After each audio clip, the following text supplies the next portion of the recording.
Richie Brockelman, Private Eye, won't be seen tonight, so he can bring you a very special episode of The Gen X Files.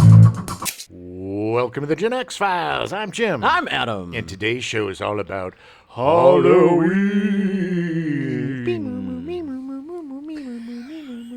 That soundtrack is so fantastic. Yeah, it was great, and when it was in The Exorcist. So it's Halloween weekend. Halloween. Yes, Halloween. I hate when everybody makes everything, but we do it, so that's okay. It's like we're on a sitcom. It's like great. Spooktober on Yeah. Halloween. Yeah. We're in full on costume. Adam is wearing a DIY completely metal R2-D2 costume that he made out of old trash cans and soup cans. Beep, bop, boop. Looks great, and I am dressed as Adam. So not the first time. Not the first time this week. I like to go out as Adam and cause mayhem. People, he gets away with it too. Nobody suspects the Adam. No, well, now they do. So we're talking about Halloween, the movie. John Carpenter's Halloween. Take yourself back to 1978.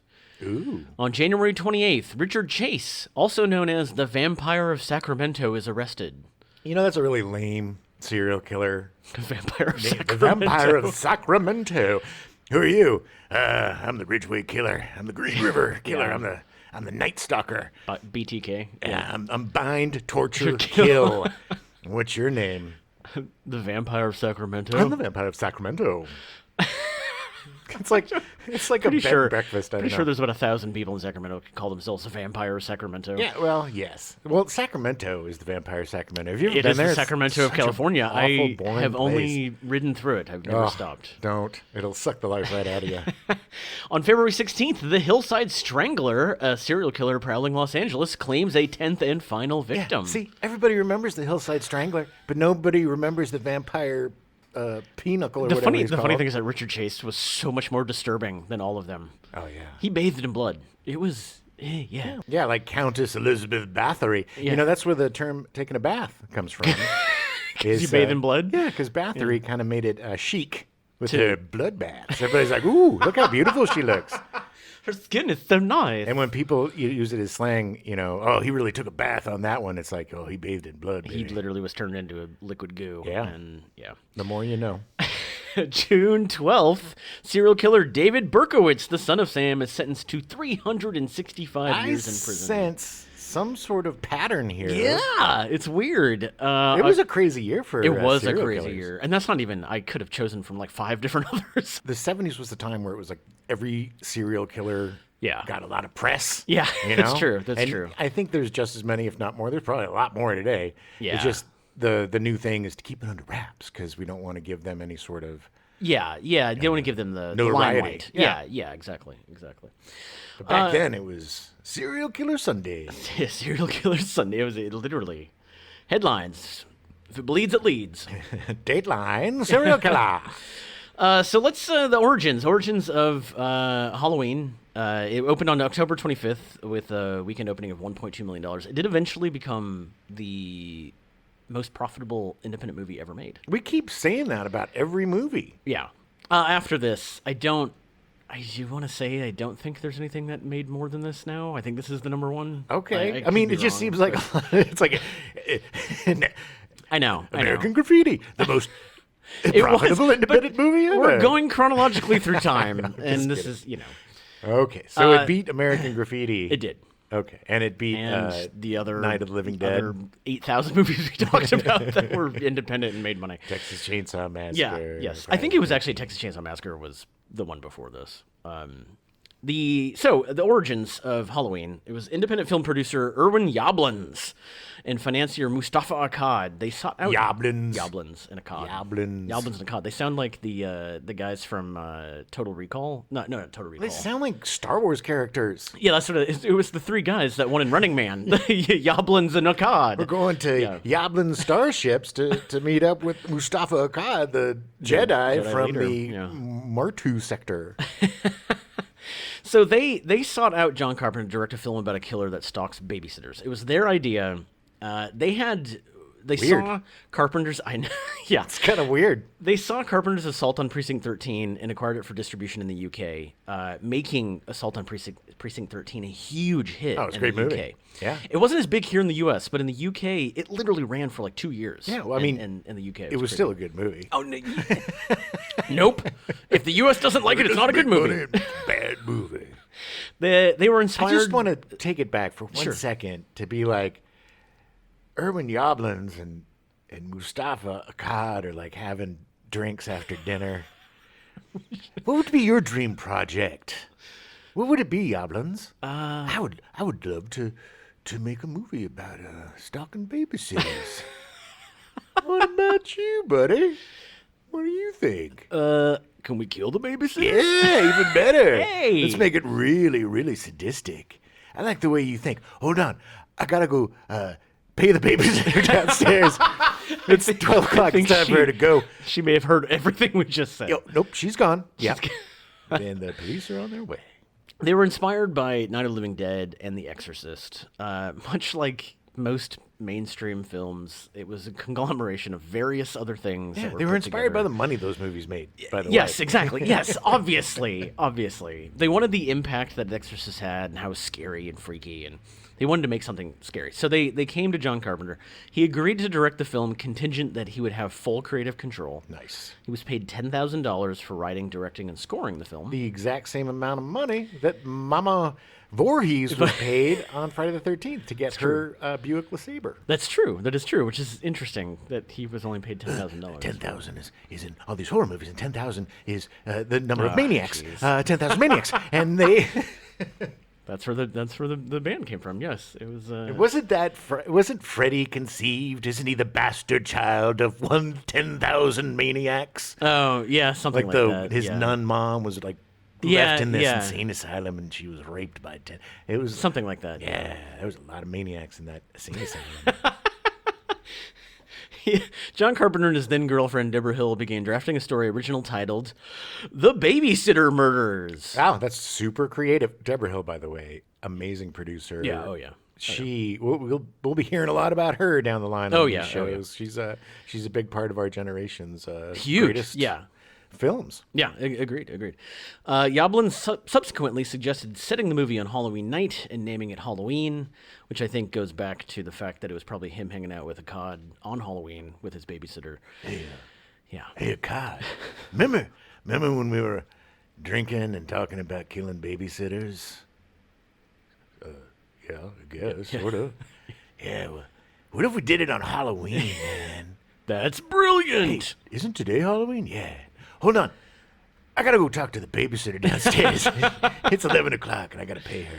So Carpenter She's gone. agreed. Keep losing those babysitters. Carpenter agreed. He developed a story with Deborah Hill. Carpenter said of the basic concept, Halloween night's never been a theme in a film. My idea was to do an old haunted house film. Which is crazy, by the way, that it took until 1978 to make Yeah. I mean, there probably was some really low budget. Yeah, that's what. Something. So this lends itself very well into this whole Bob Clark Oh, yeah. kind of controversy, kind of not. The Clarkians who really dislike the Carpatanians. Bob Clark directed Black Christmas, which is one of the greatest horror movies ever made. It was huge. It was 1974. It was a huge thing. Inspired all the slasher movies we're definitely going to do a show on. Yes. Yeah. Oh, yeah. They started working on a film together, Bob Clark and John Carpenter, and Carpenter asked if he was going to do a sequel to Black Christmas. Strangely enough, that film was Benji. I don't know. Have you seen that costume? It doesn't surprise me. It's a horror movie. But Bob Clark said unequivocally that he was done with horror. Carpenter said, if you were going to do a sequel, what would you do? And Bob Clark said, and I quote, I said it would be the next year, and the guy would have actually been caught, escaped from a mental institution, go back to the house, and they would start all over again, and I would call it Halloween. Boom, boom. But Bob Clark himself has then literally said, The truth is, Chad didn't copy Black Christmas. He wrote a script, directed the script, did the casting. Halloween is his movie, and besides, the script came to him already titled anyway. He liked Black Christmas and may have been influenced by it because everybody was. But in no way did John Carpenter copy the idea. 15 other people at the time had thought to do a movie called Halloween, but the script came to John with the title on it. So I say, bug off. Yeah. I'm spot on, by the way. Was, I don't know if you've ever heard Bob Clark's commentaries. He's the most non-Canadian Canadian ever. Yeah. Well, that was his claim to fame. Oh, Bob You Clark. want me to do it as a Canadian? No. I included this only because I love Bob Clark and he's great, and it was very tragic what happened with him and his son, killed in a car accident. It was very sad. Yeah. But he was a great director, and he was just one of the. He seemed very likable, and John Carpenter does too. I mean, God knows he just smoked a lot of weed and What's wrong with that? nothing. Smoking weed? Nothing. Oh yeah. No. You made it sound like a character. Well, he did smoke a lot. He's one of those No, I was hippies who's on implying dope. the fact that those who are on the dope are nicer people than those that are not. Was Bob Clark on the dope? No, I don't think so. Yeah, that's his problem. I don't think so. Yeah. Well, I think that's he was just, anyway. So Yoblins and Akkad ceded most of the creative control to Carpenter and Hill. Yeah, they were too busy plotting what to do with their babysitters. They could have had those bodies somewhere.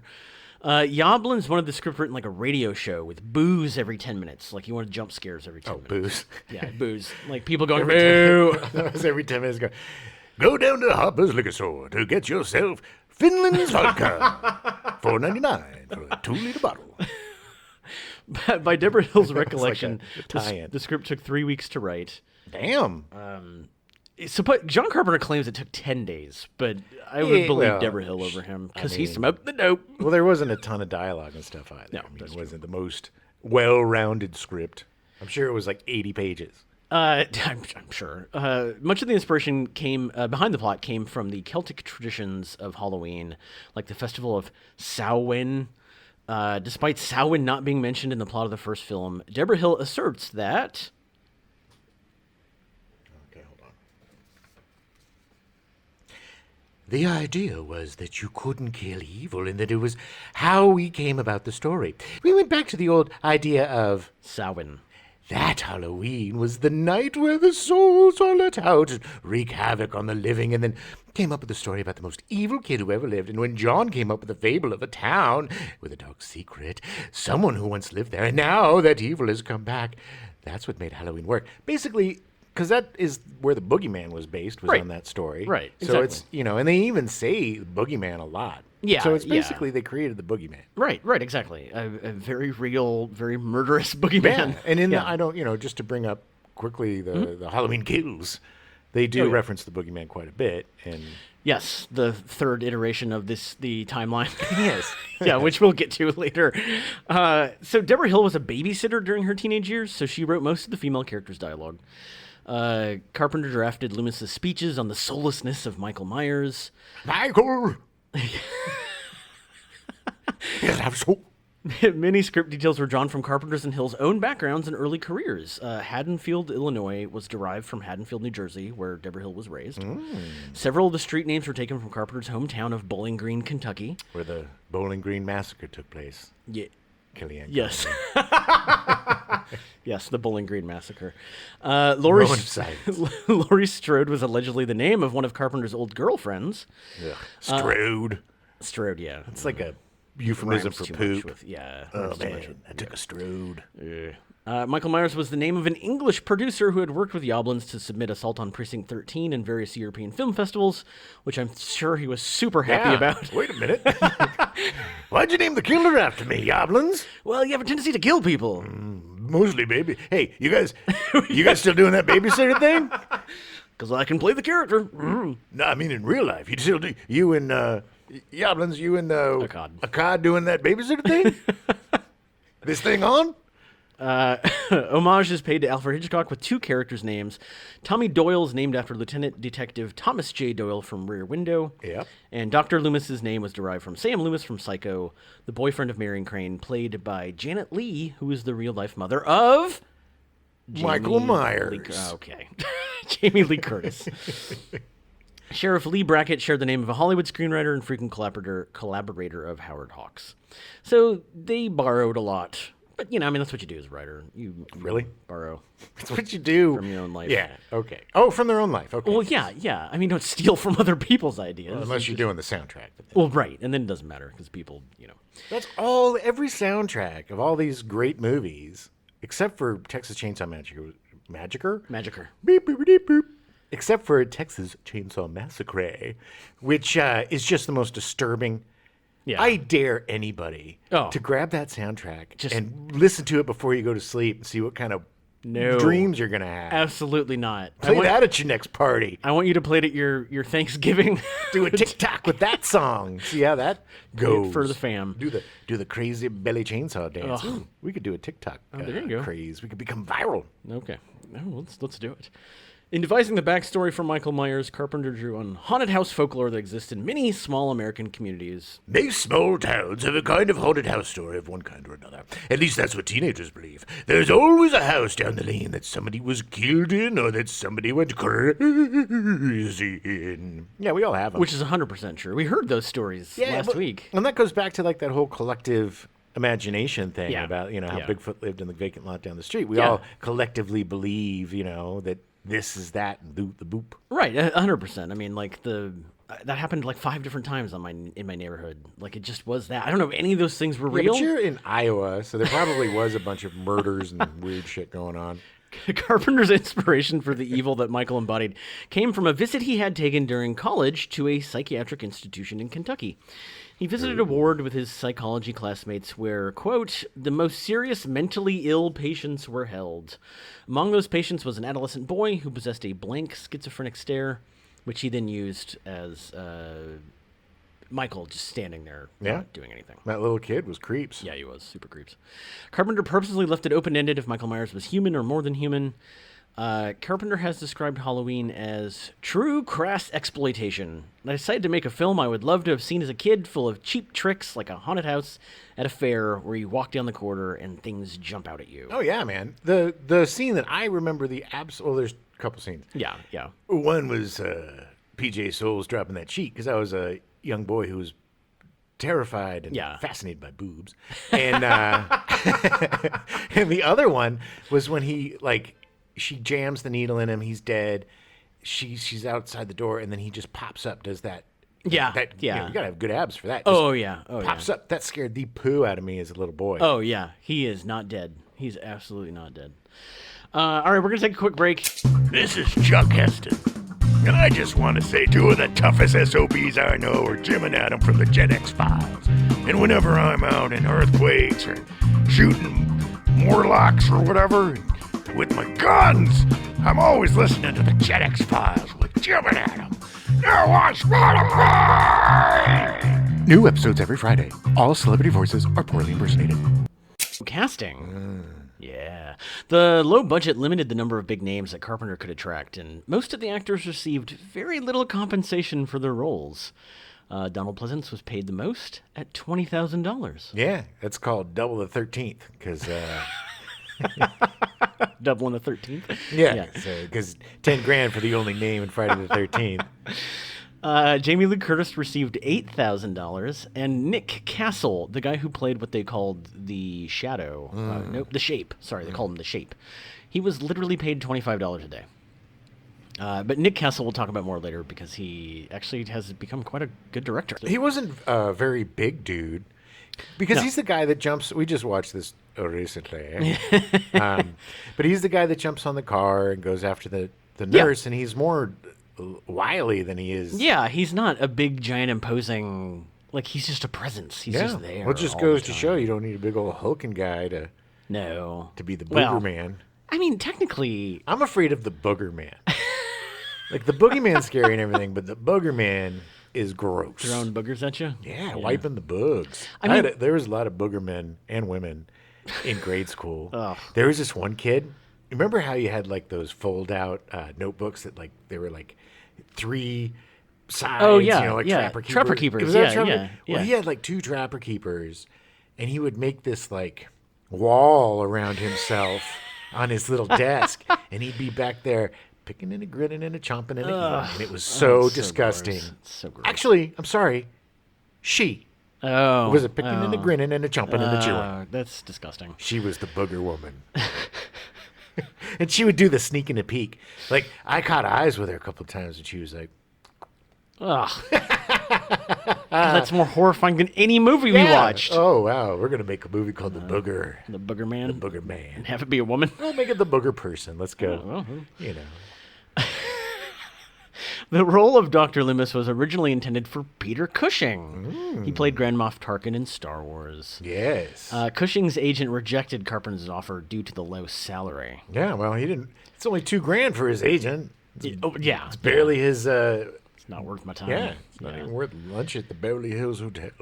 Christopher Lee was approached for the role. He too turned it down, but later told Carpenter and Hill that declining the role was the biggest mistake he made during his career. Yeah, both these guys have been great, but Donald Pleasance and his sweaty bald head and so his good. overacting Yeah. scenery chewing. Scenery chewing. Scenery chewing. Crazy performance. It's all just like yelling and gesticulating wildly. Yeah. Michael, what is it, Michael? You can barely understand what he says, but I love him, man. He's so great. They did, speaking of Grand Moff Tarkin and Peter Cushing, they kind of did a Cushing for Halloween Kills, where they bring back Loomy Doomy. Oh, yeah.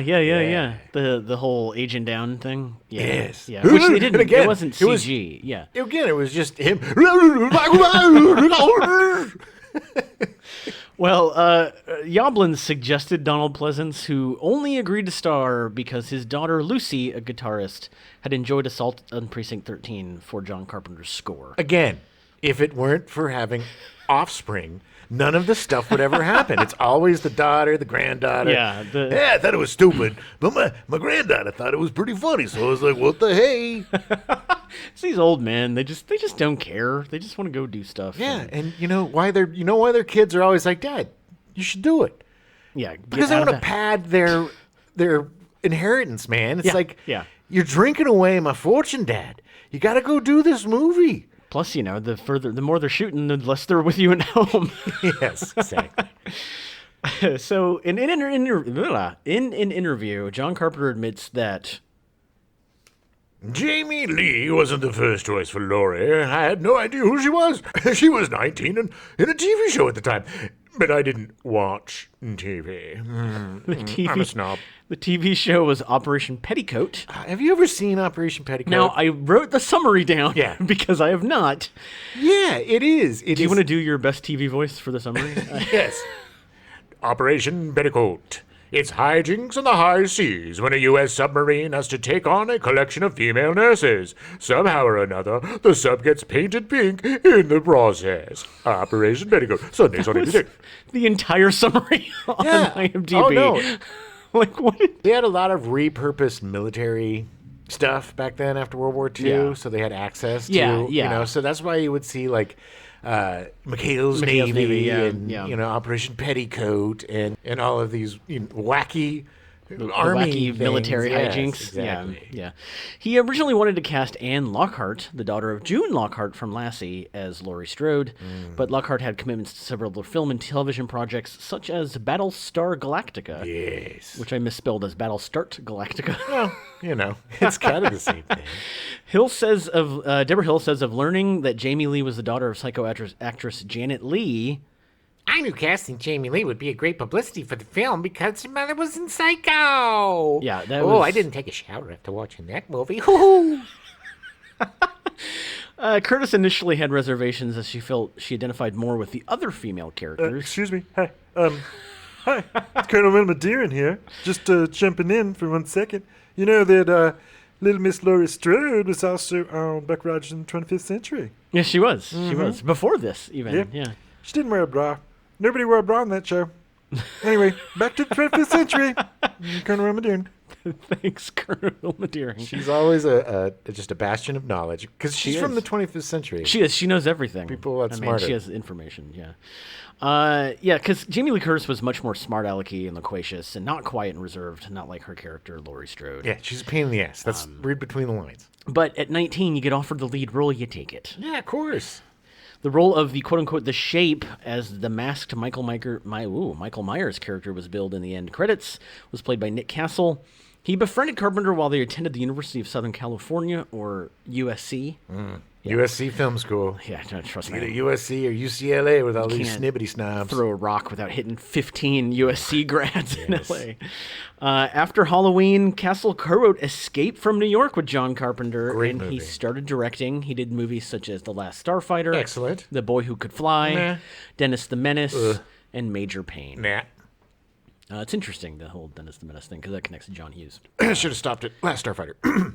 Yeah, actually, yes, he probably should have, because they did not give very good. But he had a good career. I mean, considering he literally started earning $25 a day playing a shape. Wow. Yeah. He did pretty good for himself. Tony Moran plays the unmasked Michael at the end of the film. Moran was a struggling actor before he got the role. At the time, he had a job on Hollywood and Vine dressed up as Frankenstein. Well, they wanted somebody with like a little bit more of a baby face. Yeah, So he it was definitely less- looked young. Yeah. Yeah, because they didn't. That was the whole thing. Is the mask comes off and it's not this scarred up, gross, No, Jason-y. You know, he's been a sitting in the 21-year-old bottom of a lake. Yeah, yeah. It's just a little baby faced boy who likes killing I just need to murder. babysitters. I just want to murder. Just want to kill my sister. The only reason, I'm saying the only reason, but the reason that Tony Moran got the part was because his sister Erin Moran, whose name might sound familiar, played Joni Cunningham on Happy Days. Yeah. And had the same agent, and he got the part. Yeah. Got paid $250 for his 2 seconds of screen time. Yeah, I'm doing the quoties. He repped him because that was probably the only way he could get Moran. Yeah. Look, I'll rep you, brother. Yeah, I'll rep him. yeah. What is he doing? He's been doing a lot of Frankenstein work on Hollywood Boulevard.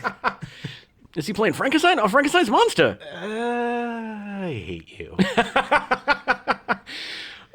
So Mustafa Akkad agreed to put up $300,000 for the film's budget, which was considered low at the time. Yeah, well, I mean, still, it's a lot of money in the 70s. Carpenter's previous film, Assault on Precinct 13, had an estimated budget of only $100,000. So He tripled it. Yeah, he's got a nice budget to work with there.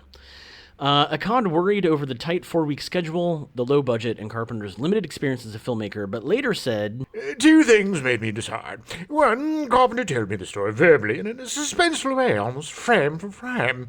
Secondly, he told me he didn't want to take any fees, and that showed he had confidence in the broader hip-hip-chap-chippity-doo. yeah, he essentially his $10,000 he didn't take until the movie was done. And he did it for directing, writing, and yes, quote-unquote composing. composing Well, the yes. music. But still, so that's But he like did get- $33,333 per thing. He did get 10% of the film's profits. Yeah, well- which was the key because yeah. the movie made a lot of money. That's the gamble on all of these things. Is everybody, you're always going to get some sort of back-end offer or whatever, deferred payment or whatever it is. But it's like, this is the gamble with these guys. And that's the thing, is that these are the dudes where it paid off. Yeah, we don't hear about the guys who I got 30 points and then the I've got a movie made lot of nothing. percentages on a lot of Yes, projects yes. I've worked on.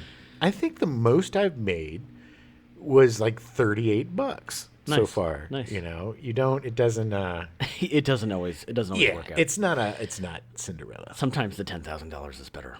Yeah, definitely. Just And, yeah. ask Jason's mom. She Right. bought a car. Mama Voorhees. Because of the low budget, wardrobe and props were often crafted from items on hand or that could be purchased inexpensively. John Carpenter hired Tommy Lee Wallace as production designer, art director, location scout, and co-editor. Wow. They were all doing everything. Tommy Lee Wallace created the trademark mask worn by Michael Myers throughout the film from a Captain Kirk mask purchased for $1.98 from a costume shop on Hollywood Boulevard. That's insane. But all I can picture is just an amalgam of Tommy Lee Jones and Dee Wallace. She's really pretty, but she's got a giant wang. Yeah. Whoa. Oh no, I'm thinking of Tommy Tommy Lee. Lee. Yeah. Well, maybe. Well, Tommy Lee Jones. Who supposedly knows? Tommy Lee Jones. All right, give us a That call. was totally not what I was thinking. Yeah, it's a little surprising for me, too. I didn't know you can go there. Yep. You're the wiener man. That costume shop is still there on Hollywood Boulevard. I've actually purchased a few things from that costume For $1.98? No, not anymore. It is now a tourist trap. Yeah. Carpenter recalled how Wallace widened the eye holes and spray painted the flesh a bluish white. In the script, it said Michael Myers' mask had the pale features of a human face, and it truly was spooky looking. I can only imagine the result if they hadn't painted the mask white. Children would be checking their closet for William Shatner after Tommy got through with it. Kids, hi. Yes. I'm William Shatner. I'm going to do my rendition of Rocket Man. The Hill adds that the idea was to make him almost humorless, faceless, the sort of pale visage that could resemble a human or not. Yeah, William Shatner. Which is so sad for William Shatner. That's just like that's on his IMDb page. That's how they describe him. No.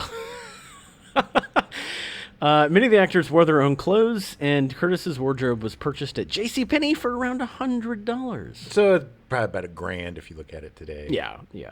Still nothing.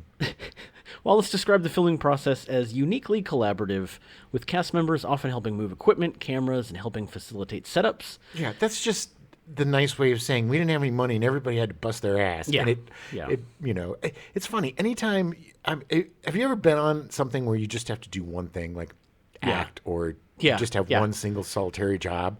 It's kind of nerve-wracking because you feel like you have to do everything, but it's also the most pleasant thing I've ever experienced, because you're just like, but you're always kind of jumping up like, no, we got this, buddy. Not my problem. Just go in, yeah. It's just you Chill go out back and and have a learn your donut, lines, man. Yeah, learn your lines, idiot. Halloween was filmed in 20 days over a 4-week period in May 1978. Much of the filming was completed using a Steadicam, a then new camera that I don't think up to this point had been used on a feature or as extensively as they did on Halloween. Yeah, it really came into prominence with The Empire Strikes Back, because they used that. Yes. That it was. I think it was developed on Star Wars. That sounds right. I could be wrong. I know that that sounds right. I know that the Coen brothers and Raimi crafted this wooden board that they put the camera on that was kind of a Steadicam that they used to create all of the movement in Evil Dead. The movies. gliding shots and stuff. Yeah. So who knows? I'm not positive, but I know that the Steadicam was kind of an offshoot of born out of that. Lucas. Yeah. Okay. Yeah, that makes sense. Filming locations included South Pasadena, Garfield Elementary School in Alhambra, the cemetery at Sierra Madre, all of these in California, an abandoned house owned by a church stood in as the Myers House, and 2 homes on Orange Grove Avenue near Sunset Boulevard in the Spalding Square neighborhood of Hollywood were used for the film's climax, as the street had few palm trees, more closely resembling a Midwestern street. Yeah, I mean, around our neighborhood too, in the valley, if you go in the back parts, it could still be the Midwest. The neighborhood behind our apartment building could easily be somewhere in the middle of Iowa.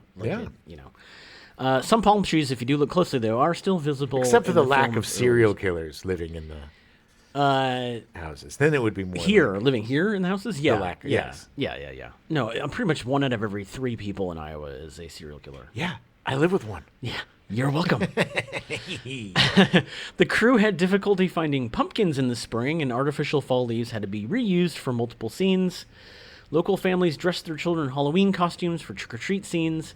Hey, let me say one thing about the pumpkins, because that one thing that bugs the crap out of me is the credit sequence of Halloween. The credit sequence of Halloween with the pumpkin. They slashed the lip, man. Yeah, nose to lip. The nose, and then they go down because they didn't take it out. No, they didn't, and it's like, come on, man. This is a movie. You don't slash the lip. That's your Tommy Lee Wallace, man. No, Tommy Lee Wallace, go to hell. He actually directed the 3rd movie. Yeah. Oh, I love the 3rd movie. Yeah. Local families dress. I just said that. Sorry. According to Curtis, Carpenter created what he called a fear meter because the film was shot out of sequence, and she wasn't sure what her character's level of terror should be in certain scenes. So she had different facial expressions and scream volumes for each level on the meter, and he would just point at it and go, "This is a 4," or "This is a 7," or whatever. Cool. Yeah. Carpenter's direction for Castle in the role as Myers was minimal. This is what it boiled down to. Meh. Yeah. What should I do? Carpenter replied his motivation was he asked him what his motivation was to go in this scene, and Carpenter just said, "Your motivation is to walk from here to there. Your motivation is to earn you $25 a day. Now shut up." The only direction that John Carpenter has admitted he gave to Castle was during the murder sequence of Bob, when he had him stabbed up on the wall, and then he tilted his head like he was looking at a butterfly collection. It's weird. It's the only thing that Carpenter gave him. It's a great part, because it makes it seem like he's so, that the killer is just kind of fascinated by things. It just doesn't seem like he's motivated by anything besides, I know it's just, he's pure evil. Yeah. Michael.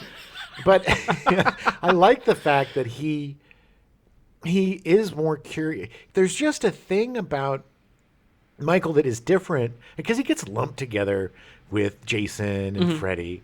But there's something very different about him, at least in the first movie. I mean, he becomes the hulking glob of evil that they all are.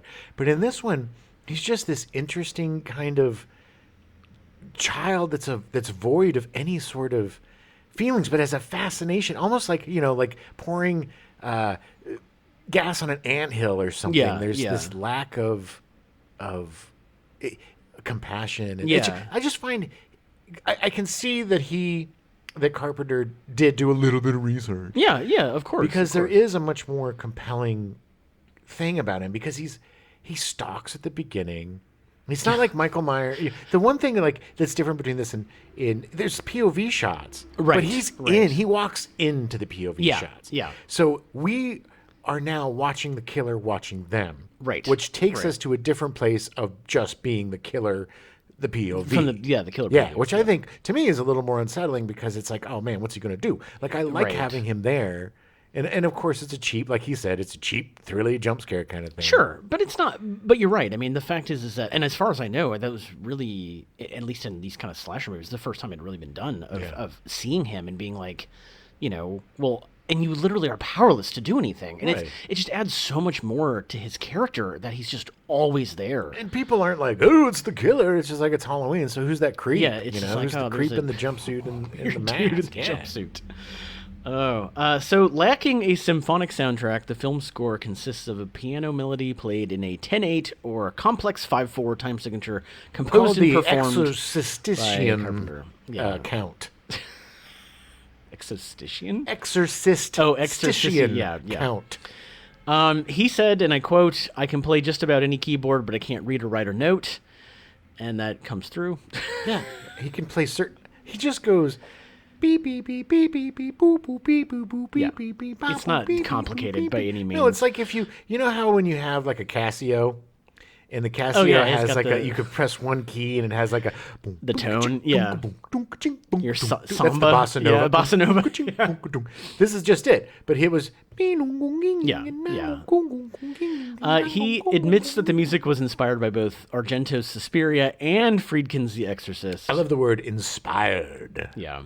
Took Carpenter 3 days to compose the entire score for the film. Yeah, well, it doesn't take very long to listen to somebody else's score and rip it off. In the end credits, Carpenter bills himself as the Bowling Green Philharmonic Orchestra for performing the film's score. Moment of silence for the Bowling Green Massacre yet again. Yes. But he did receive assistance from composer Dan Wyman, a music professor at San Jose State University. I tease, but I love his soundtracks. I love The Thing.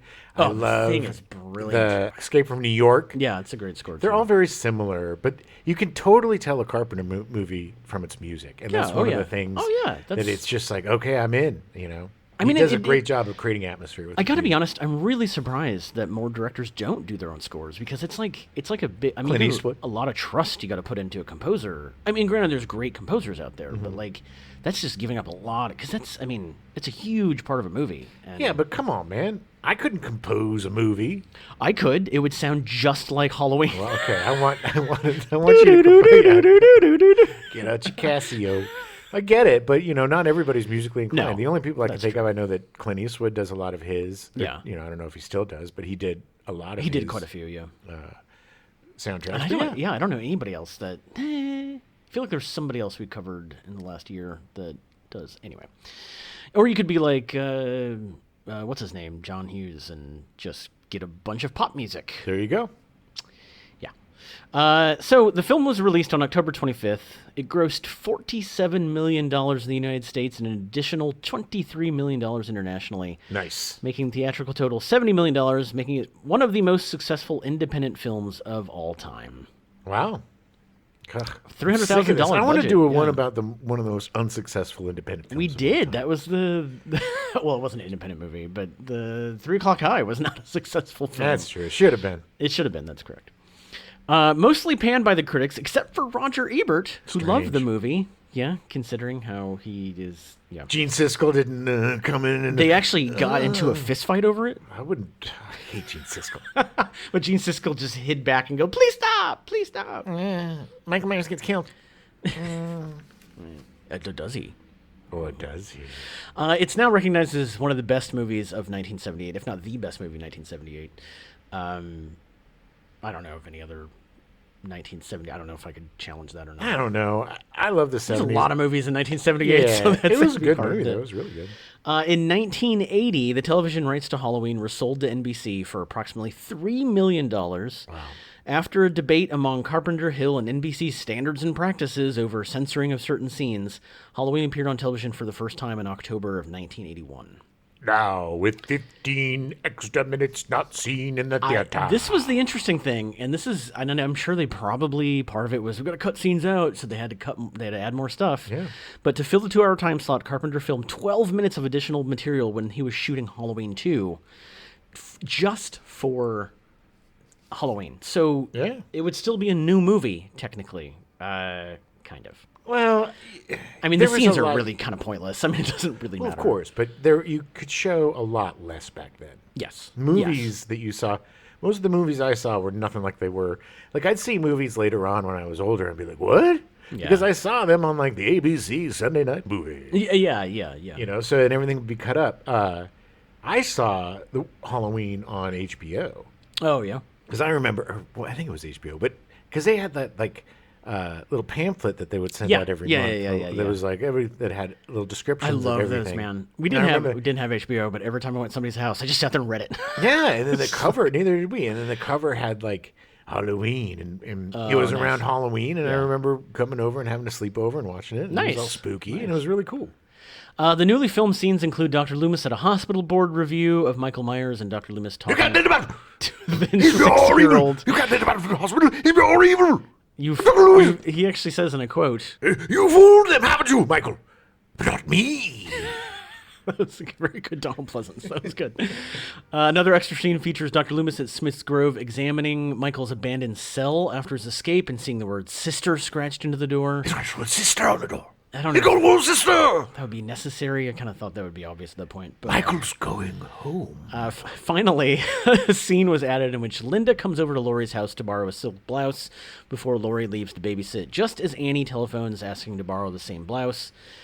Creates some tension, I guess. The new scene had Laurie's hair hidden by a towel because Jamie Lee Curtis was then wearing a much shorter hairstyle than she had worn in 1970. I don't know if it was tension or just needed to pad the story. They just padded the story. Because the they phone call took 2 seconds, and this needed was like to a add in, yeah. 15-minute scene where they talked about Duran. I mean, those 3 scenes, I'm assuming that the Dr. Loomis scene, the hospital, and I don't know if I've actually seen any of these scenes, but I'm assuming the first one is seen probably them. the longest. Yeah. I mean, They're all, you know, they just slip in there. They're not like yeah. too gratuitous or too. It doesn't. like, They don't speed seem out of bumpy. place or anything. No, they're fine, but it's interesting. I mean, I think they put them into like a special director's cut with like everything, including the original stuff. Everything. Yeah. Halloween was nominated for the Saturn Award for Best Horror Film by the Academy of Science Fiction, Fantasy, and Horror Films in 1979, but it lost to a newly restored, longer version of The Wicker Man that was released in January of 1979 in the U.S. Okay. Yeah, I don't. It was funny because doing the research, the only reason I included this was because I was like, how did it lose to The Wicker Man? That movie came out 6 years before this. Yeah, it's weird. And part of it was that the full Wicker Man movie had never been released in the United States. Nerds. They It's because cut of it way nerds. down. Yeah. Stupid Saturn nerds. Well, technically, it's a new movie because it's a different cut, so I think we should give it to The Wicker Man instead of Halloween, okay? Is Richard Dreyfuss I the need a president of the girlfriend. Academy of It's Science his, it's his little Fiction? brother, Dickie Dreyfus. All right, well, let's take a quick break again, and then we'll come back and talk about its legacy.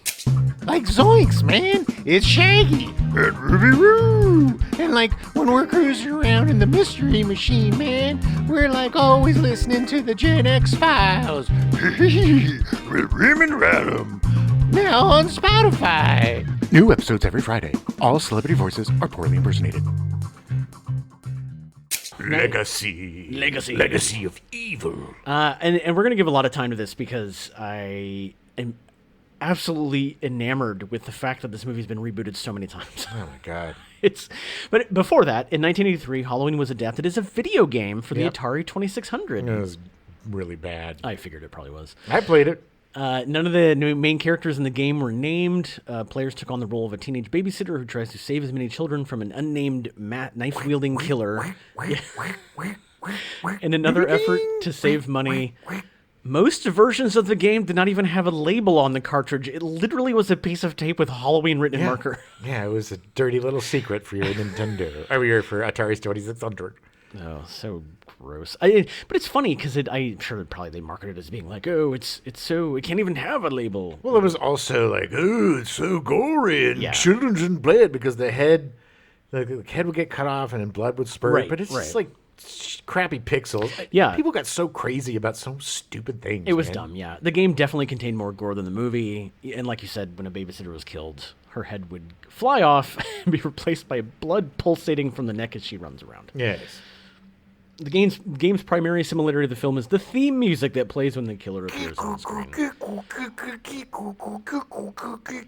All right, so now let's get into... That was my 8-bit That was great. soundtrack. You owe John Carpenter money now. No, that was my parody of it. Oh, I'm sorry. So 9 sequels have been made from the original film. Carpenter and Hill wrote Halloween 2, following directly off the first film. It was released in 1981. That was cool because it's like right afterwards. It picks up right up. And that's what's really cool about the new trilogy, too. They do the same exact thing. It was intended to finish the story of Michael and Laurie. Halloween 3, Season of the Witch, was completely unrelated. Holy moly. Yeah, I saw that. My grandmother took me to see that in Oh, the theater. really? Yeah, she was pretty lost. I love that movie. I thought it was so creepy with the masks and Yeah, the kid and yeah. the corporate. Like, as a standalone movie, not necessarily a Halloween movie. Yeah. It's pretty creepy. I need to watch it again because it's been a long time since I've seen it. Same. And I have a very fond memory of it. Maybe it's just because it's one of the few times. So it's like I Yeah. have good memories.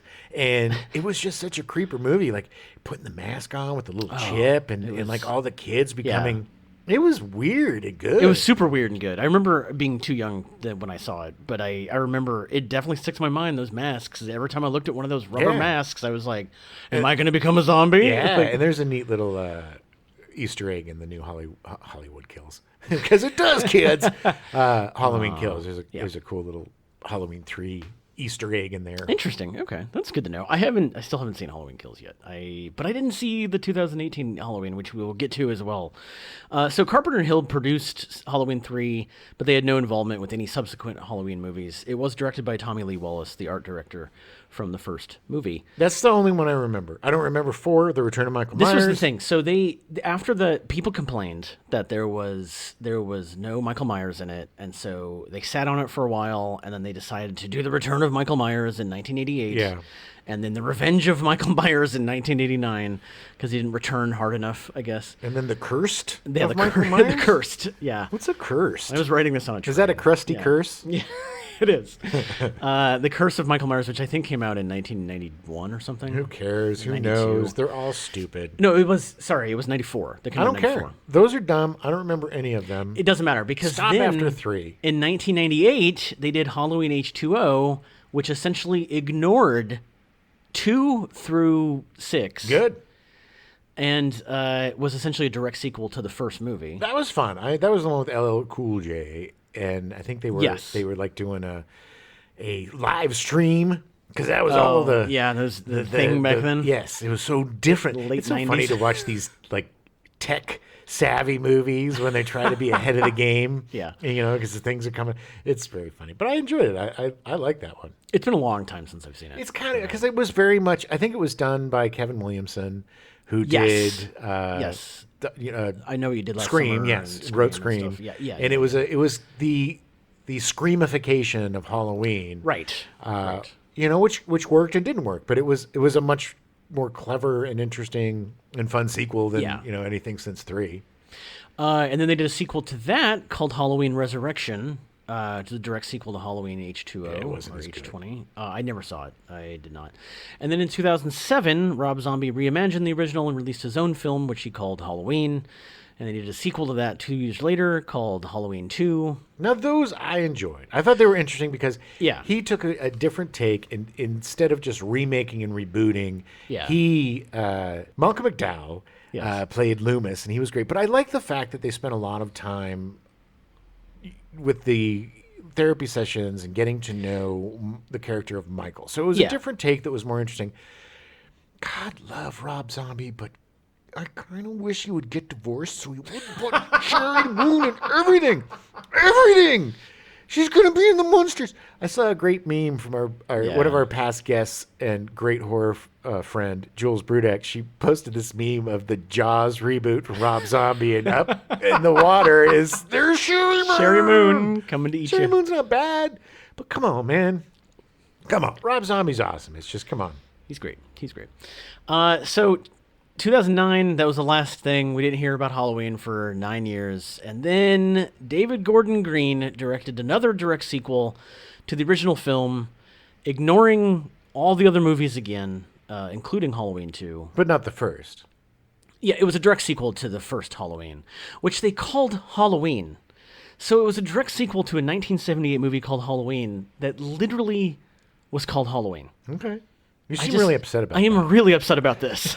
You can look at it as being that the original Halloween is more of a prequel, like kind of a backstory to the 2018 Halloween. Because I don't think you necessarily need to have seen No, you do. No, it's definitely for the continues 2018 story. movie. Yeah, 100%. Okay. Yes, because Well, then I stand by it. It's even stupider. you haven't seen it, have you? Yeah, but it's still called Halloween. Okay, yes, but it does still take place on Halloween. That's fine, and that's great. Should have been called Halloweens. Yes.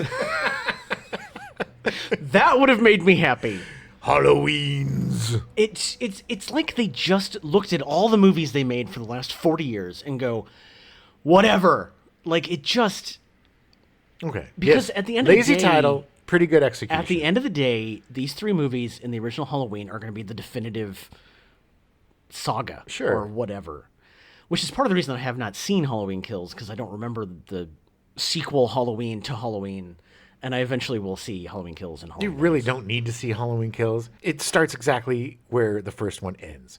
So it's the same thing Oh, as the first two okay. movies where there's no break in between. Okay. So hopefully, after they release Halloween Ends next year, October 14th, 2022, mark your calendars. They already have a release date. Hopefully, once that comes out, the Halloween, or at least Michael Myers will be put to rest. Yeah. And we can start some new movies. Well, yeah. I mean, like I said, with all of these, Friday the 13th, Texas Chainsaw Massacre, let's move the heck on. Yep. Okay? We've seen these. It's time to explore new characters. We have, Ghostface now. He's coming back. Yeah, Or she. doing We don't know because one, yeah. that's the one thing I do like about the Scream movies is it's more of a suspense rather than a horror because there's not really a supernatural killer. No, There's just some no. sort of weird twist of like so and so's because Dewey could be the killer on this one, Right, or, right. or Courtney Cox or whomever, which I think they're probably going to make Sydney the killer, and I think that's the only really way to go. Yeah. But then everybody's going to be like, well, that's really the only way to go. So if they do it, then it's going to be super predictable. So it must be really aggravating to make these movies. But yeah, I think it's time to move on. Let's find some new boogeymen and women. Well, and that's You know? that's how you get rid of the problem of everybody being disappointed by a movie that's already been made. Well, and you also Make a new movie. we have this thing that's been increasingly getting worse and worse and worse, which is the fans have all the power now. And they dictate what is happening, and that is the worst thing that can happen. Because when you start pandering to the fans and just putting stuff in as fan, what do you call it? Fan service? Yeah, thank Yeah. you. Thank you, Adam. When you just give them fan service. No, it makes for a crappity crap. Look at the Star Wars movies. Yeah. Now it's fan service, and it's just garbage that doesn't even, work together. It's time to move on to some new stuff. I just, I said on one of the last shows that I hadn't seen Midsummer. Did you watch it? I watched it and I loved it. It was so really good. creepy Yeah. and different.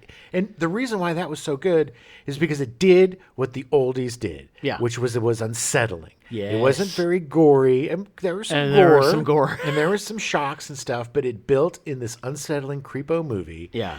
that earned it scares, and I really enjoyed it. It was the brightest, most colorful horror movie I've ever seen. Yeah, and I really like that Pooh girl. Yeah. She's The Pooh girl? the Pooh girl. What's her name? Pooh? Little Miss Florence Pooh? Pugh. I think Florence it's Pugh. Well, It's that Pugh. Miss- Was that her in it? Yeah, little Pooh I don't girl. remember. Yeah. Yeah, it's the Pooh girl. But she's excellent in it, and that's the kind of stuff I want to see. Or what was Heredity? That was really Hereditary. Thank you. That was super unsettling. Same and creepy. director. But also, yes, like you're just like I had to literally look up the end of that movie because I was like, I don't know what's happening, but I love it. And, Yeah, exactly. So there is a lot of creative new stuff coming out, and that's what we need to celebrate and move away from all of these retreading of great films. Halloween is a classic, man. Great movie. And it's always going to be a classic. Watching it again, it's a little slower than I remembered. Yeah. It takes a while to ramp up, but that's part of the fun. The reason why I love Halloween, I think, more than all of these other movies, is I love the collective imagination, the small neighborhood thing. Yeah. And this is like the same thing with Scream. It's just like these kids, these people going through something horrific in their safe spaces, Right. in their comfort of their homes, Right. Getting chased around a mine shaft or in a Yeah. ship or something. Yeah, okay, cool. But if you're being, chased around your own home, or you're a babysitter and you have to protect these kids, it brings a whole new level of dread and fear to it. And, same thing with Friday the 13th. I mean, not Friday the 13th. The same thing with Nightmare on Elm Street. He gets into your dreams, which is your super safe space. So it's like, that's the kind of thing that I like. I like the really self-contained, let's make you really uncomfortable because we're taking away, it started with Hitchcock and The Shower. Yeah. Oh, And ever since then, it's gotten better and better, and and that's what I want to see is more creeps, more personal creeps, and I think that's kind of what Hereditary, and English is my second language, and Midsommar.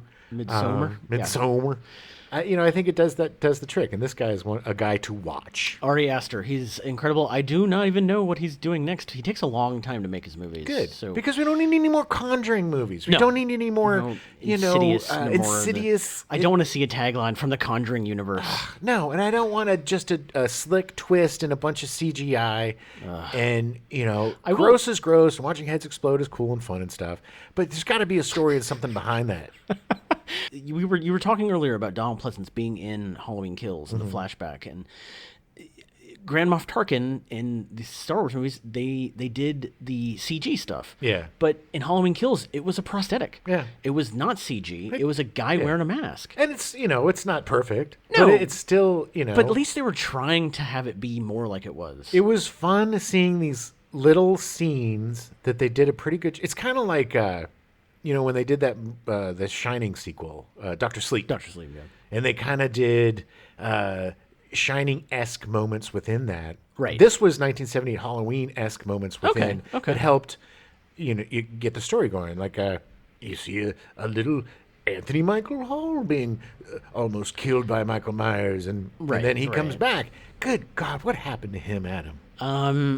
He looks like a bulldog that got kicked in the face by a horse. I spent one night... And then covered in baby powder. I spent one night in Venice drinking with Anthony Michael Hall. I think everybody did a night drinking with I Anthony. had a good friend who dated him for a long time. Because of that night. They met that night. It was he's an interesting. awesome guy. He used to come into the place I worked all the time. Super nice. Yes. Super talented guy. It's just, he and I are around the same age. He's rough looking. And he looks like he was... His head was shrunken and then regrown, but it still has all them shrinks. Halloween coming up. Yeah, It's Halloween 2 days. weekend. 2 days. Weekend. Halloween. It's a weird time, for Halloween. It is. Maybe just grab some candy and a couple of friends and watch some of these movies, man. Movies. We gave you great ones this month. Oh, so many. We got Texas Chainsaw Mass. We got Friday the 13th. Night of the Living Dead. We got Night of the Living Dead, Halloween, Baby. These are all classics. Make a marathon with these great movies. Most of them are streaming. Yeah. You can find them online. Rent them for a couple of bucks. Yeah, they're cheap online if not. But have a bunch of candy. Watch out for them razor blades. Go into your sugar coma. Exactly. And have a happy ass Halloween, everybody. Yeah, have a happy Halloween. We'll catch you next week with beginning of our November getting. Thanks getting another really clever wordplay. Thanks Happy for listening. Halloween! Happy Halloween! We went back to the old idea of Samhain. Samhain. Samhain. It's literally pronounced. The idea was that you couldn't kill Eve. We now return you to your regularly scheduled programming. She's the Sheriff, already in progress.